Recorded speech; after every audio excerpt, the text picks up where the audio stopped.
जय हिंद दोस्तों आइए जानते हैं आज के कुछ बड़े अपडेट्स के बारे में।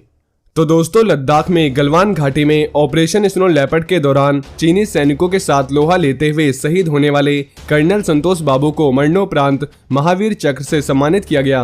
राष्ट्रपति रामनाथ कोविंद ने उनकी मां और पत्नी को पुरस्कार दिया। वहीं ऑपरेशन स्नो लेपर्ड का हिस्सा रहे नायब सूबेदार नूडूराम सोरेन, हवलदार के पिलानी, नायक दीपक सिंह और सिपाही गुरतेज सिंह को भी वीर चक्र से सम्मानित किया गया। नायब सूबेदार नूडूराम सोरेन को ऑपरेशन स्नो लेपर्ड में पिछले साल जून में गलवान घाटी में चीनी सेना द्वारा किए गए सातिर हमले के खिलाफ उनकी वीरतापूर्ण कार्रवाई के लिए मरणोपरांत वीर चक्र से सम्मानित किया गया।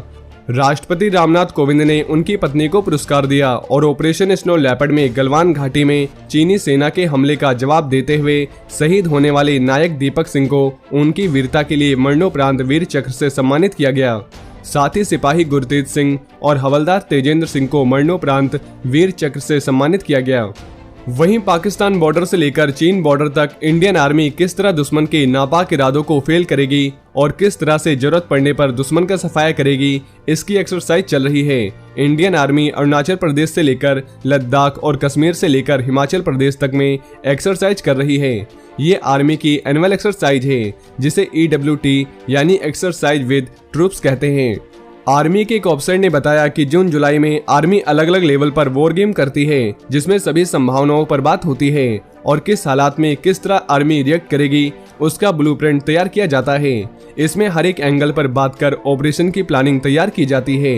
यह एक अलग तरह से कागजों पर होता है जिसके बाद फिर ग्राउंड में इसे वैलिडेट यानी सत्यापित करना होता है। इस वक्त आर्मी की अलग अलग कमांड इसे अलग अलग भौगोलिक परिस्थितियों और मौसम में वैलिडेट कर रही हैं। और आर्मी ऑफिसर के मुताबिक जैसलमेर में आर्मी की सदर्न कमांड की एक्सरसाइज चल रही है जो इस महीने के पहले हफ्ते में शुरू की गई। इसमें रेगिस्तान की परिस्थितियों में किस तरह दुश्मन के खिलाफ ऑपरेशन को अंजाम देना है उसे ग्राउंड लेवल पर चेक किया जा रहा है।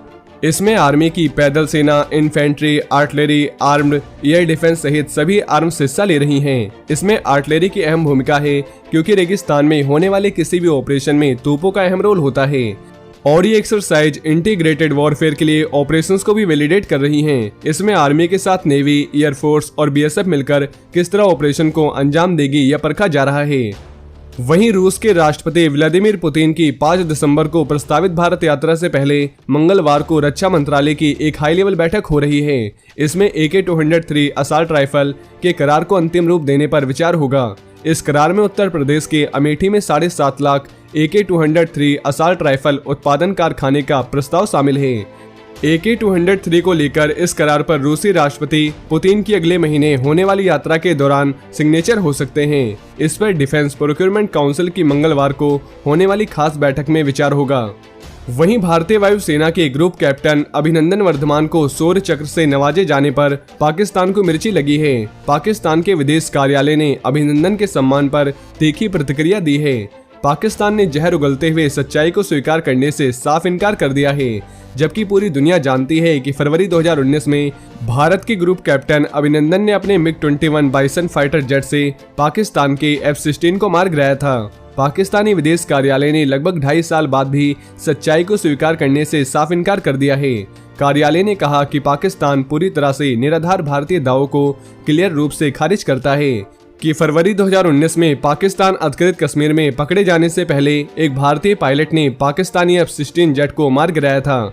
यानी पाकिस्तान को मिर्ची लग रही है, इससे साफ साफ देखा जा सकता है। वहीं दोस्तों, राष्ट्रपति द्वारा आज पैरा SF के 3 जवानों को मेडल से सम्मानित किया गया। पैरा SF के 2 जवानों, फर्स्ट पैरा SF के lieutenant colonel Krishna Singh Rawat, paratrooper Sonam Tsering Tamang को शौर्य चक्र से सम्मानित किया गया है। इन दोनों जवानों ने अलग अलग ऑपरेशंस में अपनी बहादुरी दिखाई थी। वहीं पैरा स्पेशल फोर्स के सूबेदार संजीव कुमार को मरणोपरांत कीर्ति चक्र से सम्मानित किया गया। उन्हें यह सम्मान जम्मू कश्मीर में पिछले साल ऑपरेशन रंडोरी बहक के लिए मिला है, जिसमें वे बहादुरी से लड़ते हुए वीरगति को प्राप्त हो गए थे। वहीं जम्मू कश्मीर में आतंकियों के खिलाफ जहां सुरक्षा बल लगातार ऑपरेशन कर उनकी सफाई में लगे हैं, वहीं लाइन ऑफ कंट्रोल, LOC और इंटरनेशनल बॉर्डर पर कड़ी सख्ती के चलते आतंकी देश में घुसने में कामयाब नहीं हो पा रहे हैं।